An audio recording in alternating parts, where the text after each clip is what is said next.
Bonjour à tous et bienvenue dans le grand JT de l'éducation. Tout de suite, le sommaire. Profession, enseignant, prof, agrégé, statut, fatigué. Épuisé, parfois en colère, mais toujours animé par ce métier. Qu'attendent nos profs aujourd'hui? Comment se sentent-ils après des mois de crise sanitaire qui ont exacerbé les problèmes déjà existants? Faut-il repenser toute la profession? On en débat dans un instant avec nos invités en plateau. Et puis en deuxième partie d'émission, on verra comment faire pour que nos enfants ne tombent pas dans le piège des fake news. Nous recevrons les auteurs de Stop à la manipulation, un ouvrage destiné aux ados pour leur apprendre à réfléchir aux infos et surtout à faire le tri. Enfin, comme chaque semaine, on donne la parole aux enfants dans le grand JT. Aujourd'hui, on leur a demandé leur définition de la famille. Ce sera à découvrir en fin d'émission. Mais tout de suite, c'est l'actu en bref avec Mickaël Dorian.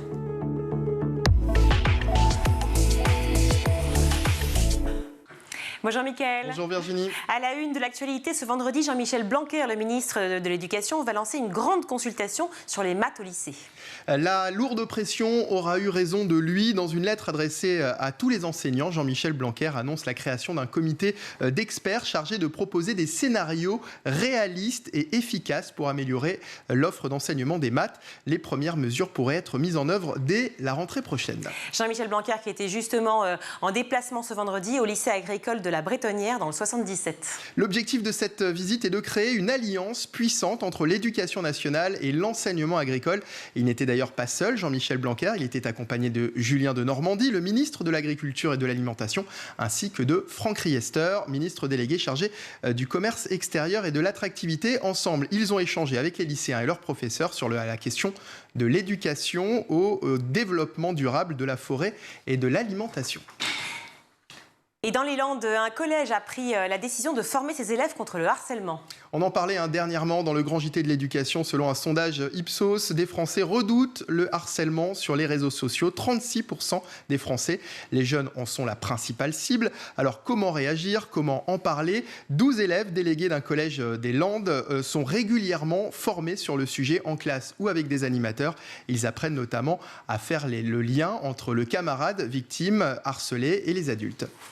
Belle initiative, apprendre les mathématiques pendant une partie d'escape game. C'est l'idée qu'a eu une enseignante du Val-de-Marne. Elle s'appelle Audrey Dominique, elle est prof de maths au collège du Fort à Sucy-en-Brie. Cette idée, elle l'a eue après avoir fait un escape game avec son mari. Elle s'est dit, c'est ça que je veux faire avec mes élèves. Interrogée sur France Inter, l'enseignante a expliqué en quoi consistent les parties qu'elle organise avec sa classe. Écoutez-la. Il y a un vieux Minitel, une vieille télé. Là, on a une boîte à ouvrir. On va trouver un exercice de maths. Et puis, quand on l'aura résolu, ça va nous donner un nombre à la fin qui va nous permettre d'ouvrir l'armoire. Ça peut être une équation, ça peut être théorème de Thalès pour aller continuer sur la suite. Les élèves adorent. J'avoue que faire plusieurs fois le même cours à plusieurs élèves d'affilée, c'est fatigant, c'est la routine. J'ai pas envie. J'ai gagné des élèves qui ont envie de faire, qui apprennent pour le plaisir, qui travaillent juste en jouant. En jouant, on a réussi ensemble. Savoir si avec un escape game, vous réussirez à répondre au théorème de Thalès. Ah, ça c'est autre chose. Mais c'est peut-être ça l'idée, la solution pour redonner envie aux étudiants. Tout à fait. On termine avec le plan 100% culture à l'école mis en place par la ville de Nice. Réalisé en partenariat avec le ministère de l'Éducation nationale, le ministère de la Culture et le réseau des acteurs culturels métropolitains. Ce dispositif permet d'offrir aux élèves des écoles primaires un accès permanent à la culture, à l'art et au patrimoine. Ce programme comprend 12 heures d'enseignement artistique et culturel par an et par classe.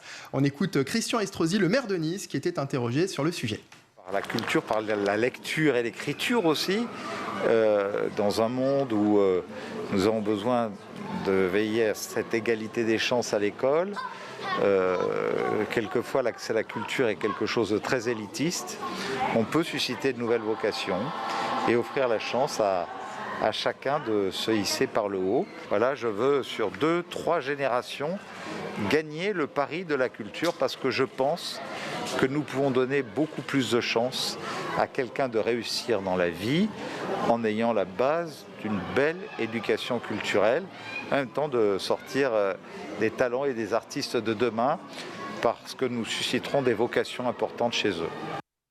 Formidable. Merci Mika. Vous restez avec nous justement parler du statut des profs et de l'image qu'on a des professeurs aujourd'hui. Dans quel état d'esprit sont-ils? Qu'attendent-ils de nos gouvernants? Comment faire pour donner envie à de jeunes étudiants de devenir profs? C'est justement le thème de notre débat. On en parle tout de suite. Et pour en parler, j'accueille Jean-Rémy Girard. Bonjour. Bonjour. Merci d'être avec nous.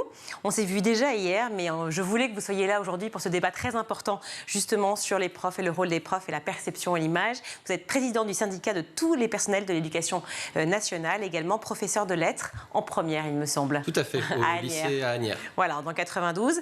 Et également Maxime Scotty, qui est un habitué de l'émission aussi. Merci Maxime d'être avec nous. Vous êtes professeur agrégé d'éducation physique et sportive. Merci d'être là. Alors, vaste sujet que nous abordons aujourd'hui, puisque ces dernières semaines, eh bien, on ne compte plus le nombre d'articles qui témoignent justement d'un ras-le-bol des profs, de la lassitude, de la colère même pour certains, après des mois de crise sanitaire. Alors là, on arrive à un moment où on a une petite éclaircie qui s'annonce, avec justement les annonces d'allègement de restrictions. Est-ce que c'est pas trop tard déjà, hein, Jean-Rémy Girard ? Alors, c'est pas trop tard dans le sens où, effectivement, à un moment, faut qu'on en sorte. Hein. Aussi, il faut qu'on essaye de retrouver, au moins par période, une éducation nationale un peu plus normale. C'est-à-dire, nous, on espère, par exemple, un jour, pouvoir faire cours non masqués, ce genre de choses-là. Ce serait quand même vraiment quelque chose d'agréable. Hein. Moi, ça fait 1 an et demi que je vois pas le visage de mes élèves. Et c'est vrai que c'est difficile. Mais il y a des problèmes structurels aujourd'hui dans le métier de professeur. Et je dirais que la crise sanitaire a probablement ajouter à ces problèmes et ces difficultés qui existaient déjà. Exacerbé. On va en parler justement de ces difficultés qui existaient déjà auparavant, avant même la pandémie. Est-ce qu'on n'a pas fini d'épuiser les profs, justement, Maxime Scotty ? D'épuiser les profs, la crise sanitaire les épuise, ça c'est sûr. Après, voilà, les protocoles sont nécessaires, sont essentiels. Donc ça, la question se pose même pas. Elle fatigue tout le monde, donc ça c'est tout à fait normal. Après, c'est sûr que le contexte actuel et les rapports et le mécontentement des enseignants fait plutôt une mauvaise publicité pour le métier et donc le contexte actuel et puis sur le terrain et à mon avis ne fait pas la meilleure des publicités pour le métier pour les futurs enseignants, en tout cas ceux qui prétendent à le devenir. En tout cas, le rôle d'enseignant, c'est de former les élèves, leur apprendre à avoir un esprit de jugeote et d'être les meilleurs entrepreneurs de demain. Là, on leur a demandé de devenir des experts des autotests, des experts, effectivement, d'attestation sur l'honneur, en tout cas, du moins, de pouvoir en permanence avoir ce rôle qui n'est pas le leur au départ, un peu flic, un peu policier, ou alors si c'était le personnel éducatif, de manière générale, qui avait cette charge-là. Est-ce que ça a un impact sur la manière d'enseigner, Jean-Rémy ? Ça a un impact sur la qualité, probablement peut-être plus que sur la manière, mais oui, ça a un impact sur la qualité, puisque en fait, nos missions d'enseignement demeurent et demeurent toujours, mais on se retrouve à avoir des charges en plus. Alors, chez les enseignants, ça s'est beaucoup plus senti lors de cette période de crise chez les enseignants du premier degré, hein, les professeurs des écoles, parce qu'eux n'ont pas de vie scolaire, de CPE, etc. Donc, tous les rôles que vous avez cités, ce sont les enseignants qui les ont joués en plus de tous les autres rôles. Et ça a été très très épuisant. Et les directeurs et directrices d'école, qui sont des enseignants, hein, il faut le rappeler, ont eu une surcharge de travail absolument hallucinante. Phénoménal. Dans le second degré, on l'a un peu moins senti, je dirais, parce que justement, on a une organisation qui est différente. En revanche, nous, on a bien vu que nos assistants d'éducation, nos conseillers principaux d'éducation étaient en train de faire du tableur Excel toute la journée, de relever du cas contact, d'appeler de la famille, etc.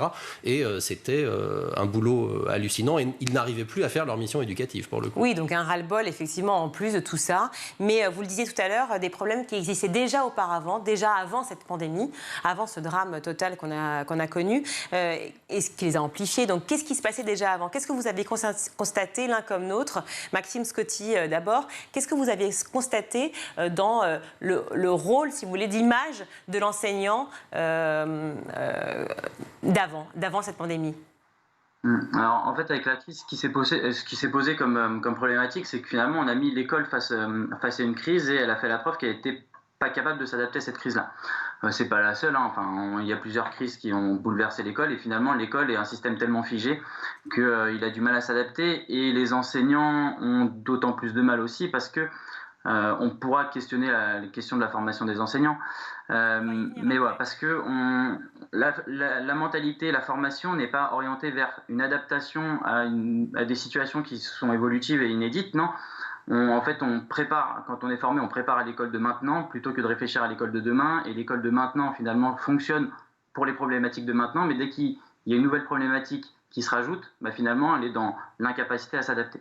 Et donc, en fait, cette crise-là, oui, est révélatrice d'un système dans son ensemble qui est figé, plutôt que d'être complexe, adaptable et en mesure de répondre aux problématiques qui la bouleversent, qui la transcendent, au fur et à mesure. Il y a encore une interaction qui s'opère entre professeurs et élèves ?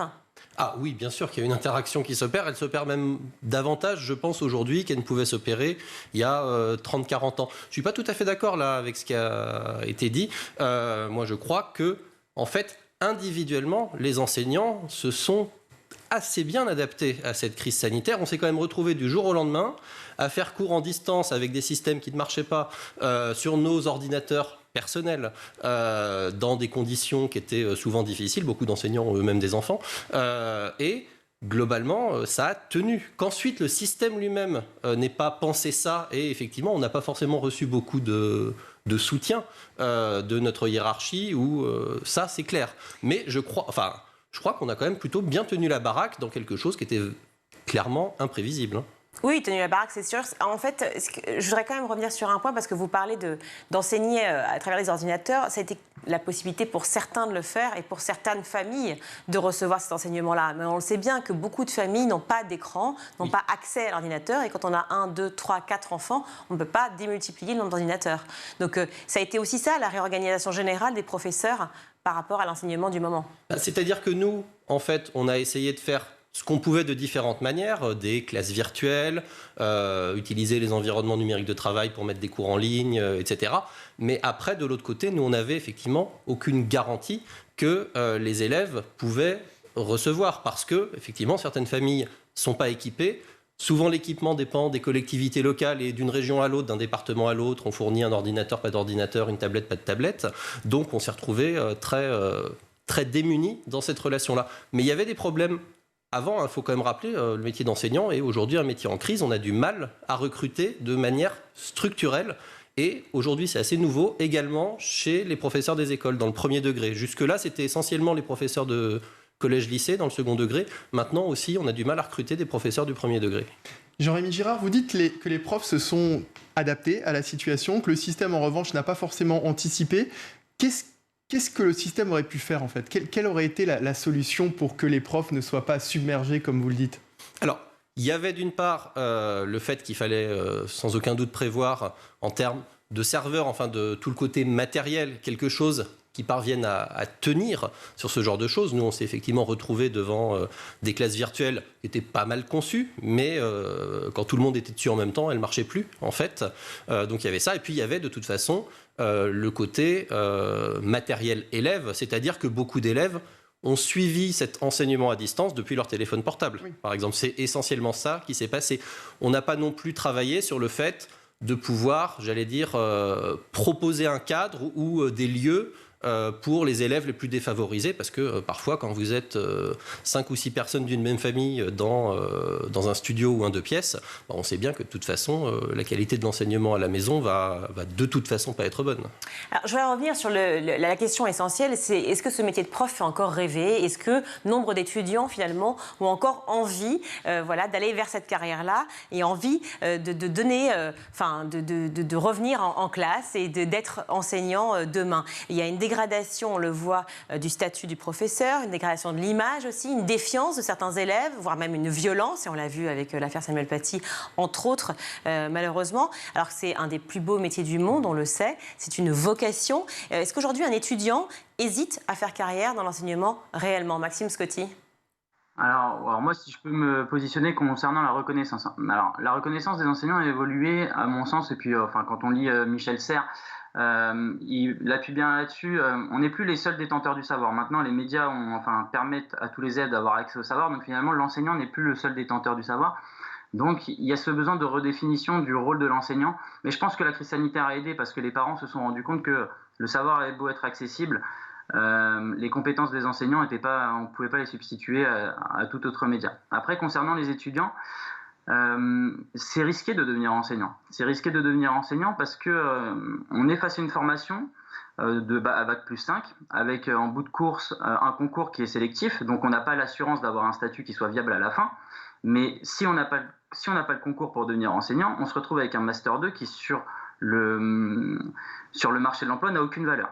Donc en fait, devenir enseignant, avoir cette volonté-là de s'orienter vers le métier d'enseignant, c'est prendre un réel risque, parce qu'on peut se retrouver à la fin en disant en fait j'ai loupé le concours, donc je peux devenir contractuel au mieux, mais je n'aurai pas de voie de reconversion parce que mon master ne vaut rien.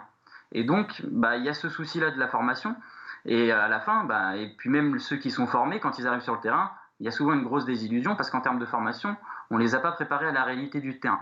Donc en fait, c'est tout un système qu'il faut re-questionner, parce que le métier d'enseignant peut faire peur. C'est un métier qui est merveilleux, moi je m'éclate au quotidien, mais il faut être conscient des réalités qui ne sont pas faciles, et je pense que les représentations ne vont être pas forcément le métier, et les étudiants à s'orienter, ni même les facilités ou les difficultés dans le parcours. C'est quoi la réalité du terrain, Jérémy Girard ? La réalité du terrain, c'est que le plus souvent, la relation avec les élèves, ça se passe bien, et que globalement, quand on interroge les enseignants sur le sujet, ils disent qu'ils sont heureux d'enseigner, que la partie enseignement, entre guillemets, va bien, mais que ce sont toutes les tâches autour, toutes les tâches annexes, toute la réunionnite qui s'est développée, les relations parfois tendues avec la hiérarchie ou avec certains parents, et ça pèse beaucoup. C'est ce que vous disiez justement, Maxime Scotty, à l'instant. C'est-à-dire qu'en fait, avec Internet, évidemment, qui est formidable, on a accès à tout, mais c'est vrai qu'il y a une espèce d'explosion on est sachant, on est parent, donc on sait. On a regardé sur Internet, on a regardé sur tel site et tel site, donc on sait tout sur tout, et on va vous expliquer votre métier. C'est ce que vous avez ressenti ? Ça existe. Alors, ça dépend souvent des catégories socio-professionnelles des parents, et puis ça dépend aussi des parents en eux-mêmes. Ensuite, que le savoir soit disponible facilement, j'ai envie de dire, l'imprimerie 1453 Gutenberg. Donc, on avait déjà des livres dans lesquels on avait le savoir. Donc, on sait bien c'est quand même beaucoup plus simple. Alors, c'est plus facilement accessible, oui. C'est pas pour autant que c'est facile de l'expliquer et de le transmettre. Certes. Et ça, c'est notre rôle, et c'est un rôle très important. Il y a un point très intéressant dans les études même du ministère sur les enseignants. On parlait de l'image des enseignants. Il y a 7% des enseignants qui pensent que les médias donnent une bonne image du métier. Enfin, c'est un chiffre énorme. Alors, c'est une représentation, on est d'accord, mais c'est un chiffre incroyable. C'est-à-dire que les enseignants considèrent ultra majoritairement que leur métier est dévalorisé dans la société, que leur métier est sans arrêt critiqué, attaqué, alors pas sur ce plateau, et je m'en réjouis, bien sûr, mais c'est quelque chose de très très net. On l'a vu sur la crise sanitaire, d'ailleurs. Mais justement, je voulais y revenir, parce que les habitués du café du commerce, pour le dire gentiment, ont cette image du prof fainéant, qui a 2 mois de vacances, qui s'arrête de travailler à 16h30, qui est là, est sympathique, et qui finalement transmet un savoir qui est le même éternellement, etc. Comment on en est arrivé, Maxime Scotty, à avoir cette image-là du prof qui était... ça n'existait pas avant. Alors ça tombe bien que ce soit moi avec mon statut, puisque étant agrégé, je travaille moins que les autres et je gagne plus que les autres. Donc je vais défendre ça, je vais défendre l'idée, cette représentation qu'on a, je vais la défendre, je vais aller contre, pardon, parce qu'on est dans une société où on a besoin du quantitatif. Et en fait, le quantitatif, dans la charge de travail, quand on parle d'enseignant, on parle de la charge de travail face à élèves. Mais en fait, la charge de travail, vivez mon quotidien, c'est du 24 heures sur 24. Alors, on pourra dire oui, il fait du zèle, mais il y a un moment, le métier d'enseignant, c'est quelque chose, c'est pas une valise qu'on ouvre quand on arrive au collège et qu'on referme quand on ressort, c'est quelque chose qu'on transporte tout le temps, c'est des projets qu'on monte dans notre tête jour et nuit, c'est quelque chose qu'on vit au quotidien. Donc, il y a toujours cette question-là des vacances, à laquelle moi j'ai du mal à résoudre cette question-là, mais après, en termes de charge de travail par semaine, faut venir vivre le métier d'enseignant. Mais justement, c'est l'occasion ou jamais de le dire sur le plateau, parce que, écoutez, justement, vous disiez 7% des enseignants qui pensent que les médias véhiculent une mauvaise image. J'aimerais qu'aujourd'hui, on profite de ce plateau-là. Une bonne, pardon, excusez-moi, oui, c'est tragique, oui. J'espérais que ce soit l'inverse, c'est pour ça. On espère aussi que ça change. Justement, donc c'est l'occasion ou jamais de dire ce que c'est que réellement être enseignant, que ce soit en lettres ou justement en EPS, dans tous les cas de figure. Maxime, juste terminez votre phrase et dites-nous ce que c'est que la réalité du quotidien. Alors, moi, je vais vous parler de la réalité du quotidien parce qu'on est sur la formation et je vais vous parler d'un projet. Actuellement, je monte un projet avec des élèves de SECPA. Donc, en plus, ça leur fait du bien parce qu'ils ont besoin d'être valorisés en ce moment parce que c'est lamentable. Donc, je monte un projet avec des élèves de SECPA qui vise à former les futurs enseignants d'EPS, donc dans le cadre de leur cursus, en didactique de l'escalade, Donc j'emmène mes élèves de SECPA en formation avec les futurs étudiants, c'est les étudiants qui les prennent en charge et le formateur qui régule en direct l'intervention des étudiants pour vraiment parfaire leurs compétences enseignantes. Mais ça, si on s'arrête à mon face-à-face pédagogique qui est de 2 heures avec ces élèves de SECPA, très bien, je ne travaille pas beaucoup dans ce cas-là. Mais ce projet-là, les quantités d'heures, les quantités de travail, les quantités de réflexion, et puis il y a un moment, il faut arrêter de parler de quantité, il faut aussi parler de la plus-value, de ce qu'on apporte et de ce qu'on fait, et de la valeur sociale qu'on fait. Parce que c'est là où aussi il va falloir repenser la société, dans qu'est-ce qu'on apporte à la société et quelle valeur sociale on a. Et à partir de là, on pourra questionner est-ce qu'un métier est plus légitime qu'un autre. Mais voilà, donc sur un projet avec des élèves de SECPA comme ça, oui, 2 heures de face-à-face pédagogique. Monsieur Scotty ne fait pas grand-chose. Mais Monsieur Scotty, ce projet-là, il l'a construit et il y aura un avant, il y a eu un pendant, il y a eu un avant, il y a eu un pendant, il y aura un après. Donc tout ça, c'est quelque chose, c'est de l'invisible, c'est de quelque chose qu'on ne voit pas, c'est quelque chose qu'on ne rend pas compte à l'institution, mais c'est quelque chose qui est réel. Donc voilà, il faut restituer le travail de l'enseignant. Ce n'est pas que du face-à-face pédagogique, c'est de la préparation. C'est de la réflexion. Voilà. Alors là, on parlait d'un projet pédagogique très précis. Jérémy Girard, par exemple, vous en tant que professeur de lettres en première, donc à Asnières dans le 92, près de Paris, vos matinées, donc elles sont rythmées comment? Vos après-midi, les corrections, comment ça se passe de votre côté? Alors, il y a toute la partie préparation de cours, évidemment. Là, sur de la littérature, c'est quand même, surtout sur des élèves de lycée qui ont choisi la spécialité, c'est quelque chose qui demande quand même de savoir de quoi on parle. Avant d'arriver, c'est quand même quelque chose d'assez dense. Il y a effectivement tout le face-à-face pédagogique qui peut parfois aussi être en lui-même fatigant, mais souvent intéressant, heureusement. Je l'espère, parce que bien sûr. Non, mais moi, si vous ressentez cette lassitude, j'aime beaucoup vous aussi. c'est pas la question. Là-dessus, il y a, et en lycée, et dans certaines disciplines encore plus que dans d'autres, même si en fait on est tous soumis à la même enseigne, il y a ces moments de joie, de correction des copies, qui sont des moments beaucoup plus longs qu'on ne le pense. Corriger une copie, c'est pas juste mettre 3 traits rouges et un chiffre en haut, c'est beaucoup plus de travail que ça. Il y a les rendez-vous avec les parents, il y a le fait parfois qu'on soit investi dans des projets, qu'on soit investi dans l'établissement. Moi, je suis représentant au conseil d'administration de mon établissement. Paf, c'est des réunions supplémentaires. Je dois regarder le tableau de la dotation horaire pour savoir si ça rentre, si on va être obligé de supprimer des postes ou pas des postes, faire des audiences, etc. Donc tout ça s'accumule. On a des chiffres très clairs. Le ministère a des très bons chiffres sur le temps de travail des enseignants. C'est du déclaratif, mais c'est à mon avis très proche de la réalité. Par semaine ? Par semaine, c'est quelque chose entre 37 et 42 heures. D'accord, donc en fait, très classique, comme n'importe quel salarié. Donc quelque chose de très très sérieux. Et pendant les périodes de vacances, il y a du travail enseignant. Moi, quand je vais être en vacances, je ne vais pas d'un seul coup me dire « hop, c'est fini et je reviens dans 2 semaines et il ne se passe rien pendant les 2 semaines ». Vous avez des enfants, Jean-Rémy ? Non, je n'ai pas d'enfants. D'accord. Des neveux, des élèves que vous croyez. J'ai des neveux. Est-ce que vous leur dites, par exemple, viens, ce métier est génial, il faut que tu... non pas parce qu'on en manque de professeurs, mais parce que je te conseille, la vocation est formidable. Ah non, jamais de la vie. Là, c'est quelque chose d'extrêmement répandu chez les enseignants. Ça aussi, on ne l'imagine pas. Les enseignants sont les premiers à déconseiller leur métier à leurs enfants. Et d'ailleurs, les enfants, quand ils voient travailler leurs parents, ils n'ont pas forcément envie de devenir enseignants. C'est beaucoup de travail à la maison, ce qui n'est pas le propre de tous les métiers, c'est le propre de certains métiers, mais c'est effectivement souvent quelque chose qu'on n'a pas envie pour nos enfants parce que les professeurs voient aussi et considèrent que leurs conditions de travail se sont dégradées au fil du temps et pensent que c'est quelque chose qui va continuer. Donc, ils n'ont pas envie de ça pour leurs enfants. Maxime, c'est ce que vous ressentez aussi ? Mais de toute façon, on le ressent quand on fait l'orientation des élèves. Il n'y a aucun élève qui a comme envie de devenir enseignant. C'est quelque chose... alors on pourrait faire la propagande de notre métier, très bien, mais on sent que dans cette société, ce n'est pas un métier qui fait rêver. On a plus d'élèves qui veulent devenir influenceurs ou footballeurs. Parce que c'est des métiers qui ont l'air faciles et qui gagnent beaucoup d'argent. Attendez, Maxime, là-dessus, je réagis juste parce qu'en fait, être infirmier, c'est un métier extrêmement difficile.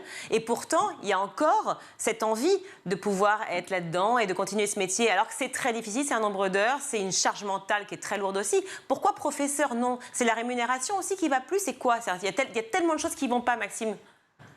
La rémunération, après, je n'irai pas jusqu'à dire que les infirmiers gagnent beaucoup. Je pense que voilà, on est tous un peu dans le même bateau. Mais je leur souhaite que le métier fasse rêver. Mais après, est-ce que peut-être que leur valeur sociale est plus appréhendable par les élèves et ça fait peut-être plus rêver de se dire je vais être infirmier, je vais aider les autres. Et peut-être que le métier d'enseignant ne fait pas rêver à ce niveau-là. Je ne saurais pas dire pourquoi. J'ai pas forcément de réponse là-dessus. Vous avez une réponse ? Alors, on a un problème de rémunération, il faut quand même le dire. Ça ne veut pas dire que les infirmiers n'en ont pas, ils en ont un aussi. Mais, non, je peux un comparatif dans la difficulté de ce métier-là, mais qui faisait encore rêver. Enseignants, vous le dites tous les deux quand même en plateau, tous les deux vous dites que ça ne fait plus rêver et que votre entourage non plus. C'est un métier, mon collègue l'a dit, qui aujourd'hui a un recrutement à bac+5. Donc c'est s'engager dans des études très longues. Et c'est s'engager dans des études très longues pour débuter à 1 500 € par mois. Et après la première mutation, se retrouver très possiblement dans un lycée difficile de l'académie de Créteil, des quartiers nord de Marseille, etc. Donc forcément, il n'y a pas forcément beaucoup d'envie d'aller vers ça. Et dans certaines disciplines, je pense aux mathématiques, c'est très d'actualité. En mathématiques, on a depuis des années et des années du mal à recruter des profs de mathématiques. Pourquoi ? Parce qu'avec un bac+5 en mathématiques, vous avez beaucoup d'autres portes qui s'offrent à vous et qui sont nettement mieux payées. La filière ingénieur, et puis peut-être que même si vous êtes très bon dans votre discipline, par exemple le français, vous allez choisir de partir vers normal ou autre. Alors ça veut dire quoi ? Ça veut dire que, même sans aller, ce que je vais dire, mais c'est de la provoque, mais c'est pour susciter le débat. Ça voudrait dire que les moins bons finalement des filières vont se retrouver profs finalement à la fin, et que les meilleurs vont choisir des métiers d'ingénieur et des métiers de politique, par exemple. Alors, c'est quelque chose qu'on est en train probablement de vivre, oui, dans un certain nombre de disciplines. Il y a des disciplines où, effectivement, enseignant a une sorte de carrière assez, qui va à la suite. L'histoire-géographie, souvent, beaucoup de gens deviennent enseignants. Mais dans des disciplines où il y a beaucoup plus de choix, et je ne parle pas forcément d'ingénieur ou de normal sup, je parle vraiment de l'université, de la fac, des licences, des masters, effectivement, vous avez beaucoup d'opportunités autres que enseignants qui vont être mieux payés, qui vont effectivement pas avoir les mêmes conditions de travail, mais qui vont peut-être pas avoir aussi cette difficulté, notamment de début de carrière, et cet épuisement du métier. Nous, on a de plus en plus, dans mon syndicat, au SNALC, on a de plus en plus d'enseignants se renseignant sur comment on change de métier, comment on va ailleurs dans la fonction publique, comment on démissionne, comment on peut demander une rupture conventionnelle. C'est quelque chose qui n'existait absolument pas il y a 20 ans. Vous êtes porté par l'État. J'ai l'impression que ce que vous dites tous les deux, le problème du salaire, le nombre d'études, la difficulté du métier, tout ça, c'est des choses qui existent depuis des années. Et pourtant, l'image s'est dégradée. Moi, je me souviens qu'il y a 20 ans, lorsque j'étais encore au lycée, dans ma classe, il y avait sur une classe de 30 élèves, il y avait 2, 3, 4 élèves qui voulaient être profs plus tard. Oui, mais effectivement, ça s'est, de ce point de vue-là, dégradé. L'image s'est dégradée. L'image s'est très clairement dégradée. Alors que les conditions n'ont pas tellement changé. Les conditions ont vraiment changé depuis 20 ans. Si, ça c'est une certitude. Les conditions ont clairement changé depuis 20 ans. On le voit dans les enquêtes internationales, quand on a PISA qui ne parle pas juste des résultats en français en maths en sciences, qui a toute une partie sur le système et comment il est vécu par les élèves, etc. Alors que les élèves sont très contents d'être à l'école. En revanche, on constate en France très spécifiquement que c'est le pays où on a, entre guillemets, le plus de mal à faire cours. C'est celui où il y a le plus de bavardage, où l'enseignant a besoin de plus de temps pour commencer son cours. C'est l'un de ceux où les classes sont les plus chargées. Quand je disais que ça n'avait pas changé, je parlais évidemment du salaire et du nombre d'études. Le salaire a changé. Le pouvoir d'achat des enseignants a baissé depuis 20 ans. On est français, on ne va pas se changer, on est bavard, on n'arrête pas et on se fait entendre, etc. Et c'est comme ça. Vous savez, dans l'émission, on cherche aussi les solutions, à être positif. C'est aussi ça le grand JT de l'éducation. Et c'est ma dernière question. Maxime Scotty, répondez en premier, s'il vous plaît. Quelle est la solution pour redonner envie aux profs de revenir à l'école, d'enseigner? Est-ce que vous avez une solution? Si c'est pour donner envie, très clairement, on va parler du salaire. De toute façon, c'est l'indicateur qui permet de revaloriser en premier un statut. Donc oui, le salaire. Après, le salaire, il faudra le réfléchir quand même intelligemment. Puisque quand on réfléchit entre enseignants du primaire et enseignants du secondaire, il y a des injustices. Entre certifiés et agrégés, on peut réfléchir cette différence de traitement alors qu'on en demande. On n'a pas plus d'exigences envers les agrégés alors qu'on les fait travailler moins. Mais ça, on pourra en discuter parce que je peux me positionner là-dessus. Donc, il faut revaloriser les salaires, c'est une chose, mais il faut les revaloriser de manière juste et équitable envers tous les enseignants. Parce que devenir enseignant du primaire, ce n'est pas le même engagement que devenir enseignant dans le secondaire. Donc le dialogue important par rapport au salaire, j'ai compris. De votre côté, Jérémy? Alors, au-delà du salaire, on sera d'accord. Il y a une amélioration des conditions de travail. Il faut moins d'élèves par classe, les lycées à 35, les maternelles à 30. C'est vraiment quelque chose d'invivable. Déjà, si rien que ça, on change le nombre d'élèves, c'est clair qu'on aura une meilleure qualité de vie. Alors, réduire le nombre d'élèves, ça veut dire aussi avoir plus de place. Maxime, juste une réaction là-dessus? Ah oui, mais alors moi je suis complètement pour. Après, il faudra réfléchir à quelle pédagogie on emploie pour moins d'élèves, parce que moins d'élèves, pour faire la même chose, à mon avis, il faudra réfléchir à comment on fait évoluer le savoir. Mais moins d'élèves, c'est une certitude. Une certitude, par contre, il faut que ce soit des minutes significatives. Merci à vous deux. Vous allez revenir régulièrement dans l'émission, c'est certain, parce que j'adore discuter avec vous. Au moins, le débat avance et au moins, on n'est pas dans cette boucle infernale qui ne sert à rien. Au contraire, c'est fort intéressant. Je rappelle, Jérémy Girard, que vous êtes président du syndicat de tous les personnels de l'éducation nationale et également... Le SNALC, oui. Oui, le SNALC, exactement. Vous êtes professeur également de lettres à Asnières dans le 92 et Maxime Scotty aussi, professeur d'agrégé d'éducation physique et sportive. Merci encore à vous deux. À très vite, probablement à demain. Non, demain, peut-être pas, mais lundi peut-être, finalement. Parce que, allez, merci. Restez avec nous. Juste après la pub, on verra comment aider nos ados à décortiquer l'info qu'ils trouvent sur les réseaux sociaux dans le but d'éviter les fake news. Et oui, ça existe.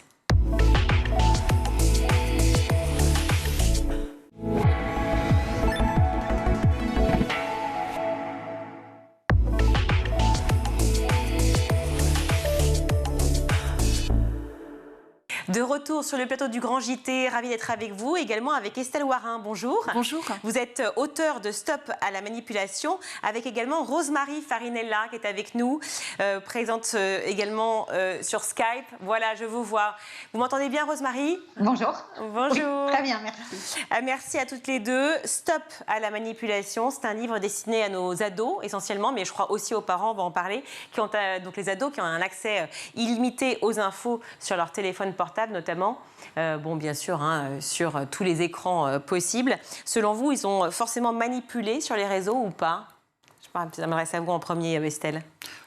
Oui, c'est vrai qu'il y a beaucoup de fausses informations qui circulent. Il y en a aussi beaucoup de vraies. C'était un peu le but de ce livre, c'est-à-dire de remettre un peu les pendules à l'heure et de ne pas désespérer nos ados qu'on adore en leur disant que d'abord les fausses infos ont toujours existé. Ce n'est pas un pur produit de leur époque.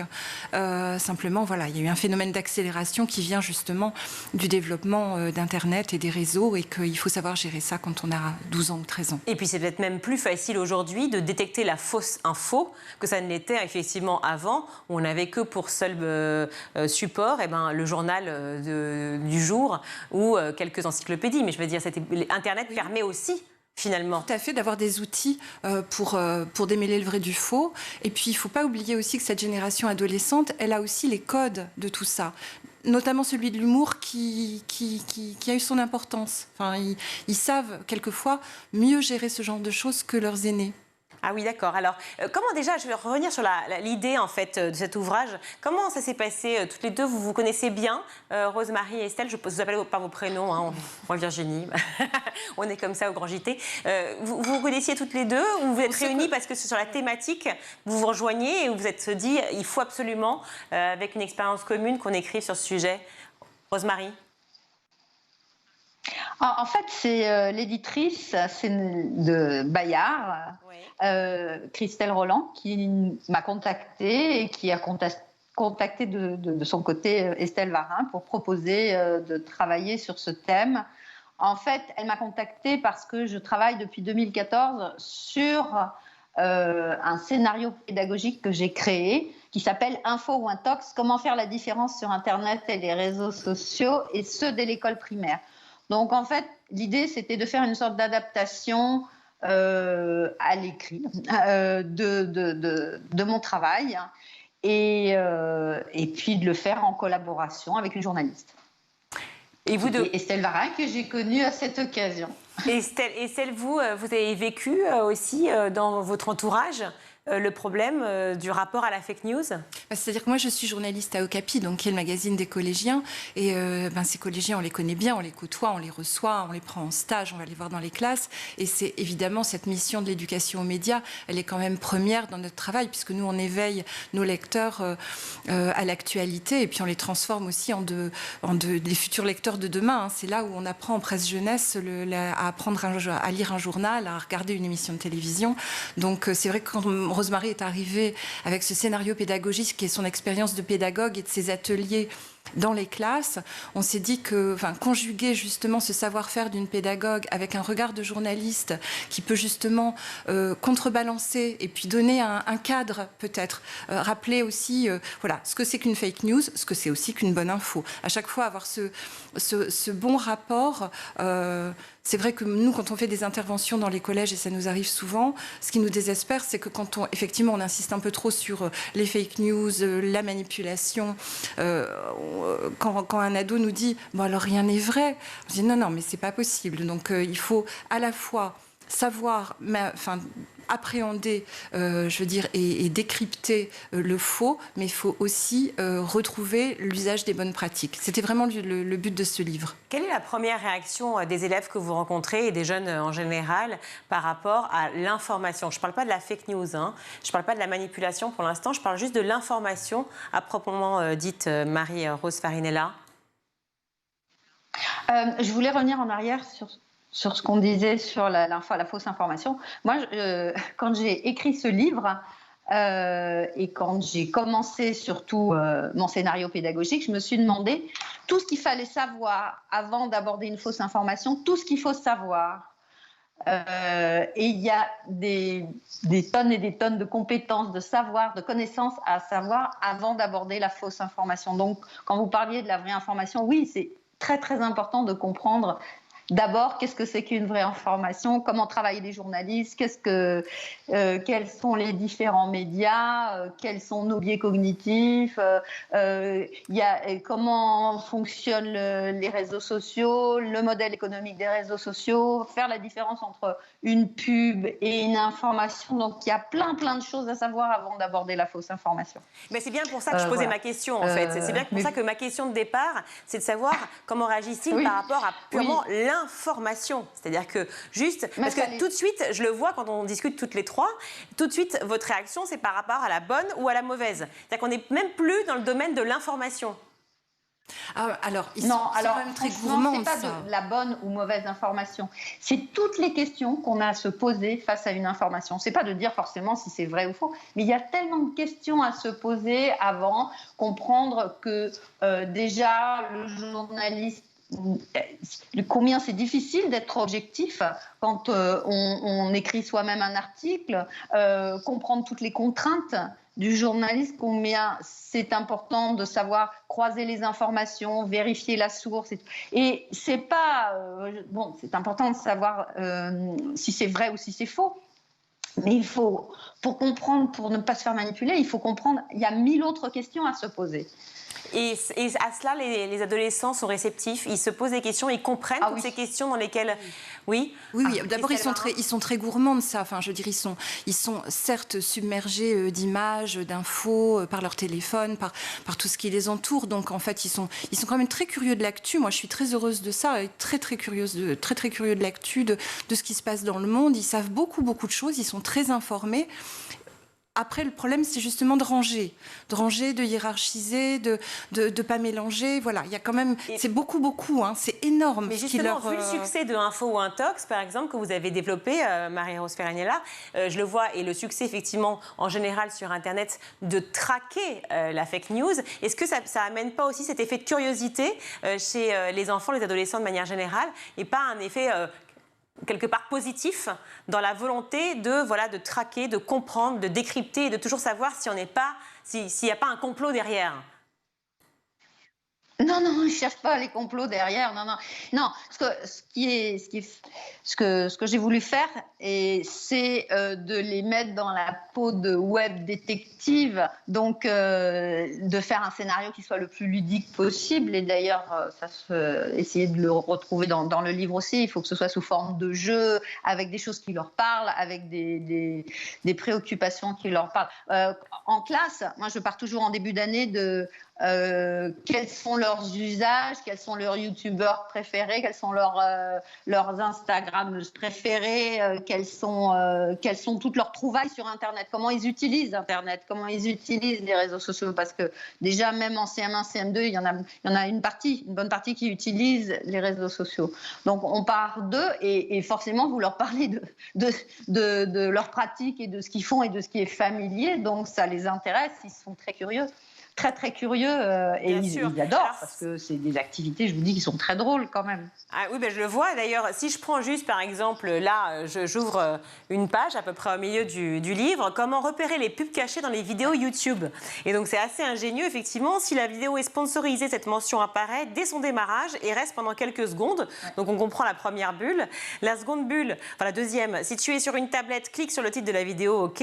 Si tu veux savoir de quelle marque il s'agit, 2 options s'offrent à toi. Donc la première, donc on clique sur la vidéo. La deuxième, si tu as un ordinateur, regarde sous le nom de la chaîne.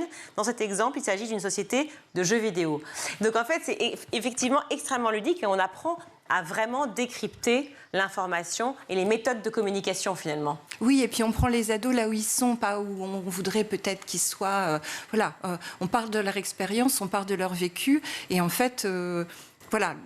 Je disais tout à l'heure, ils savent plein de choses, ils sont curieux de plein de choses, ils font plein de choses. Après, il faut juste essayer de redonner quelques repères et puis d'être, comme on l'a voulu l'être dans le livre, c'est-à-dire très dynamique, très actif, de ne pas avoir du tout un discours un peu vertical et moralisateur et pessimiste. Non, c'est pédagogique, c'est de l'apprentissage en fait. Voilà, c'est de l'apprentissage, c'est pédago. De toute façon, aujourd'hui, nos ados, ils sont quand même très bien entourés entre le savoir-faire de leurs professeurs, leurs parents, leurs aînés, la presse jeunesse, l'édition, il y a quand même beaucoup de choses passionnantes qu'ils peuvent lire et qui peuvent les aider à être encore plus malins qu'ils ne sont.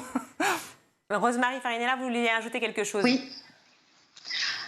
Non. D'accord, pardon, je voyais réagir, mais non. Juste, il y a le pouvoir de la photo aussi, qui est très importante. Comment on apprend à regarder une photo? Comment on peut leur expliquer ça aux enfants, aux ados? À regarder une photo, y a 1000 questions à se poser sur une photo. Effectivement, savoir que la notion de point de vue est fondamentale. Si vous voulez, moi, par exemple, je demande aux élèves, et là c'est pareil dans le livre, de faire un reportage photo dans leur village pour montrer que leur village est le plus beau village de France ou le plus laid village de France. Ça démarre comme ça. Et on a reproduit dans le livre aussi l'exercice. C'est pour montrer qu'en fait, suivant le choix de l'endroit, du site que vous choisissez de photographier, du lieu où vous voulez placer votre appareil photo, du moment que vous choisissez, s'il fait beau, s'il fait mauvais, et puis aussi, suivant les réglages de l'appareil photo, vous donnerez une impression différente. Et puis le cadrage, par exemple, si vous cadrez dans un paysage magnifique et s'il y a des poubelles, si vous cadrez sur les poubelles, vous pouvez faire croire que vous êtes dans un endroit à côté d'une décharge. Donc c'est une manière de regarder la photo, de regarder les détails de la photo. Mais c'est exactement ce qui se passe avec vous. Pour voir s'il n'y a pas. Rosemarie, quand je vous vois là, oui. Quand je vous vois, c'est exactement ce qui se passe. Je vous imagine avec des montagnes sublimes à côté, avec un sauna à côté, le bois, une feu de cheminée, et voilà. Et donc vous voyez, mon imaginaire part tout de suite, et c'est exactement l'idée. Imaginez le hors cadre. Voilà, c'est ça. C'est très important d'imaginer l'invisible. Ok, merci beaucoup. De savoir que les gens jouent là-dessus pour manipuler les photos.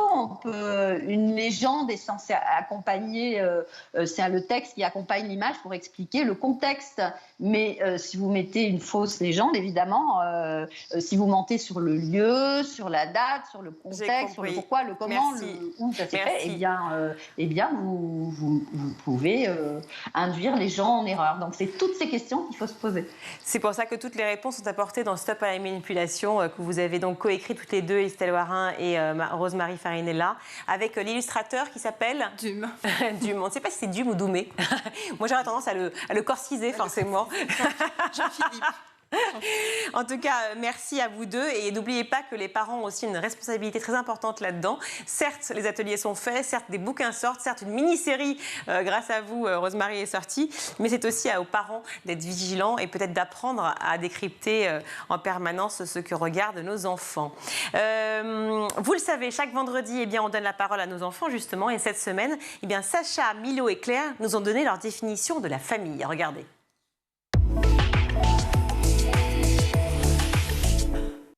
Pour moi, la famille, c'est le synonyme du mot uni. Parce que comme les trois mousquetaires, ils seront toujours là. Un pour tous et tous pour un. Ensuite, on sait qu'on peut toujours compter sur elle et qu'elle nous aimera et elle sait que c'est réciproque. Il y a maman, papa. Ouais. Mamie, tonton, papi. C'est qui la famille, chérie? C'est la famille de maman et de papa.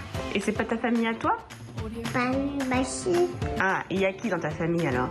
Bah il y a Anna, Elsa, Paola, Christophe et pas la reine. Mais chérie, c'est la famille de la Reine des Neiges, ça. Mais c'est pas ta famille, ça. Hein? C'est ta famille? Ah oui. Les parents doivent être contents. Comme quoi, voilà. C'est ça, on ne choisit pas sa famille, on ne choisit pas non plus ses enfants. On dit, voilà, ils ne nous choisissent pas.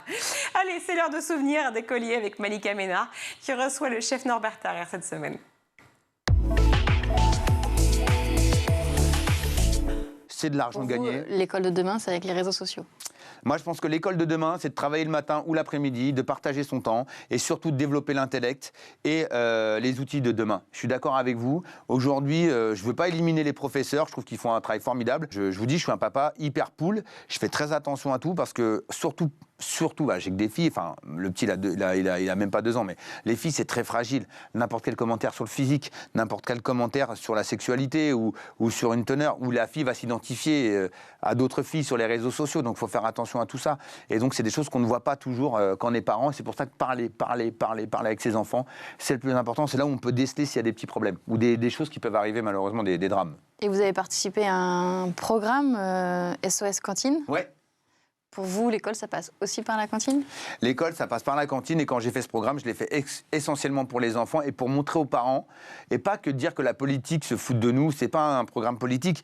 C'était pour dire aux parents, des fois...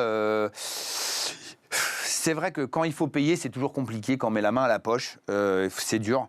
Mais c'est surtout de faire attention parce que des fois, à payer pas cher, c'est une catastrophe. Et ce qu'on a soulevé comme problème, et dont le maire de Béthune n'était pas au courant, n'avait pas prise de conscience, c'est que les ingrédients qui composent nos tomates farcies ou nos choses, des fois, c'est pas forcément que du bœuf. Et c'est ça que je veux dire, c'est que faire payer moins cher le contribuable, c'est nous faire payer plus cher la sécurité sociale. Et c'est ça que je voulais dire. Et qu'aujourd'hui, on est dans je ne veux pas faire de politique, mais aujourd'hui, on est tellement dans un lobbying d'hygiène, c'est-à-dire qu'on bouffe aseptisé, c'est-à-dire que ta carotte, elle a été coupée il y a 6 mois, et elle est tellement conservée pour pas qu'elle attrape de microbes, qu'en fait, ta carotte, elle a plus de goût.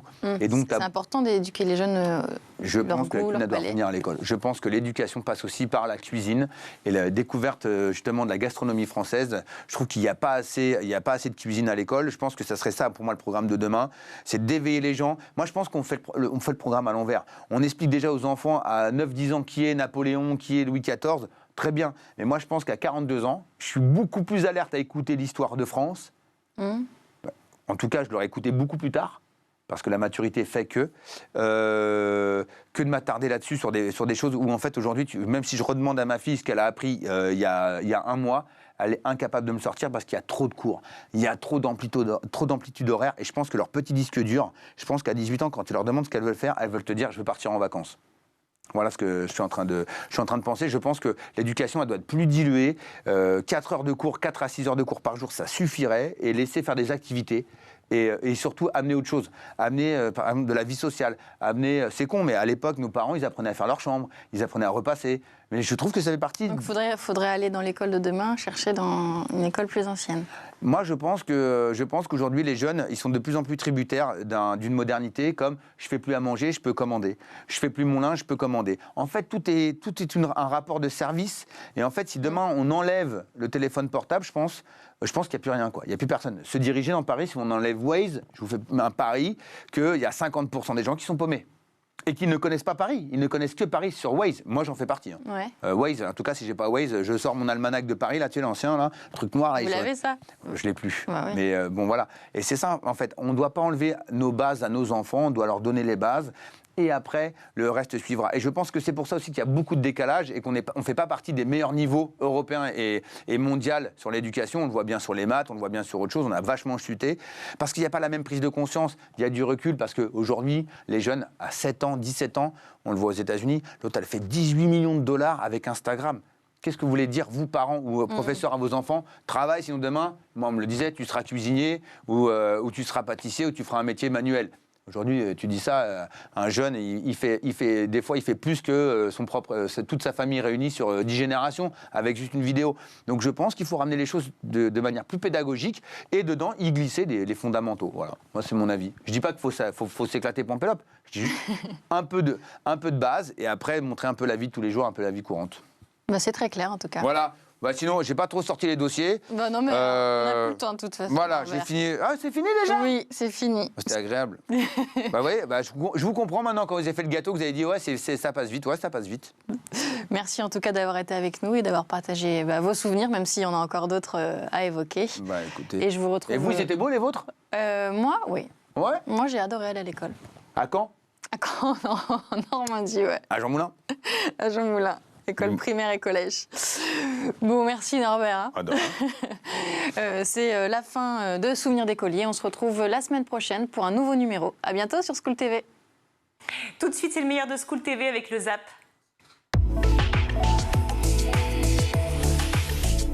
Oui, alors on s'y prend d'abord en ayant envie de le faire. C'est-à-dire, mais c'est assez fondamental parce que le 600, c'est une taille normale pour un collège, mais c'est une masse de gens énorme. Moi, j'ai une entreprise où il y a 100 personnes et je trouve déjà que c'est compliqué de faire avancer un groupe de 100 personnes. Donc un groupe de 600... On n'en parlait pas ici, on a une équipe, elles sont 3, mais c'est...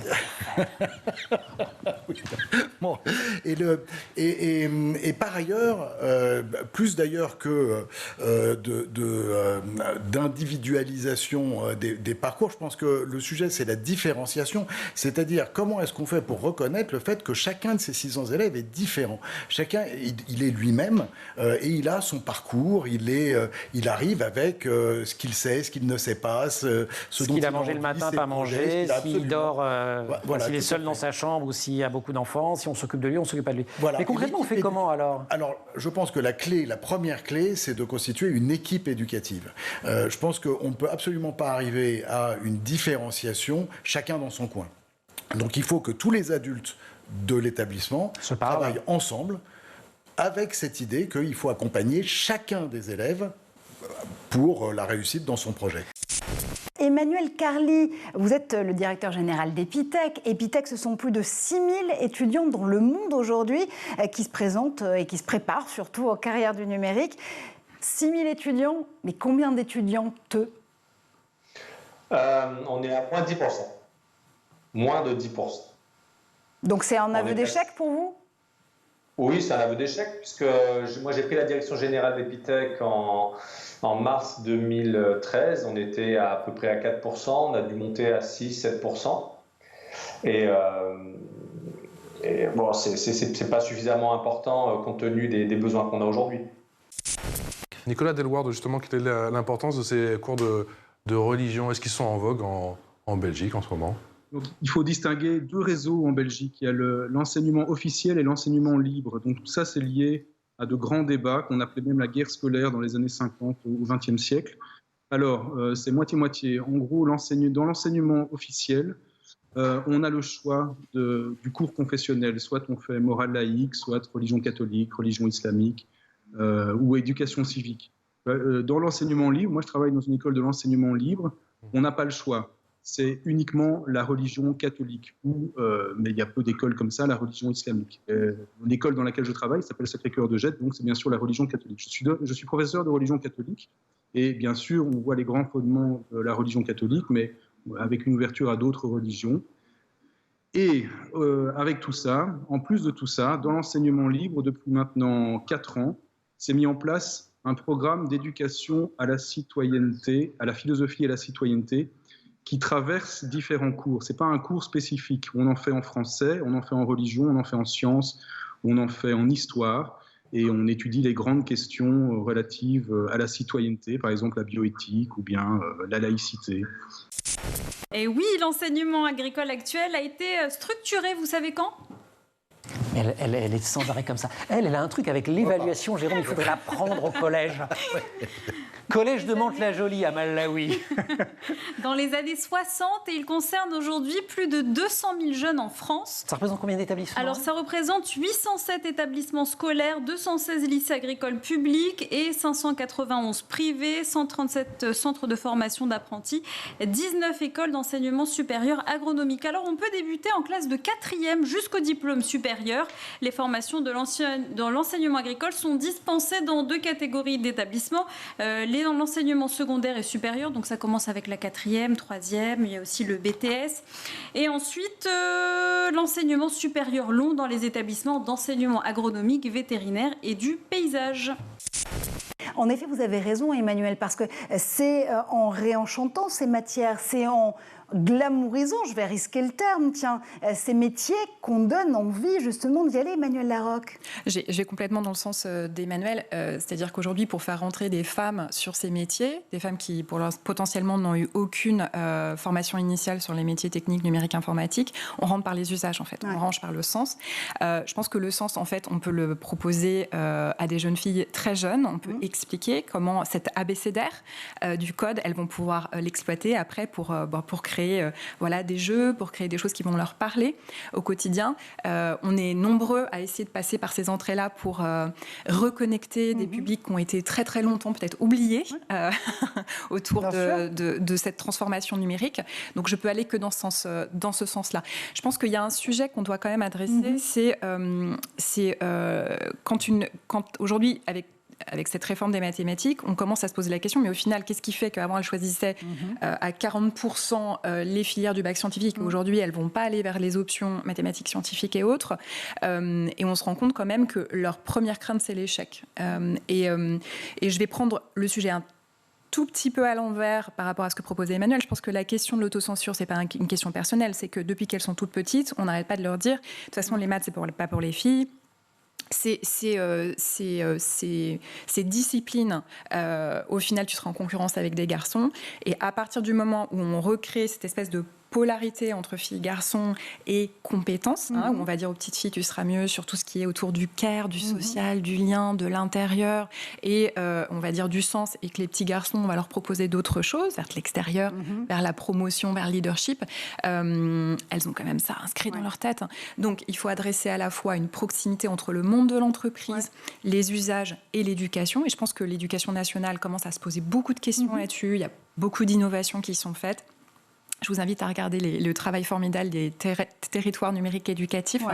Mais je pense qu'il faut, qu'il faut aller un tout petit peu plus loin aussi sur la déconstruction des baies. Et là, je promeus l'effet Pygmalion. C'est-à-dire qu'à partir du moment où on va dire aux filles, non mais de toute façon, les filles sont super bonnes en maths, vous faites des trucs canons, on va les attirer massivement. On continue à dire qu'elles se limitent, qu'elles s'autocensurent. Ces termes sont des prophéties auto-réalisatrices. Et enferment encore plus, finalement. Il faut vraiment les retirer de notre vocabulaire. Il faut aller proactivement parler aux femmes en disant voilà ce que vous avez historiquement construit et ce à quoi les femmes ont contribué dans les sens.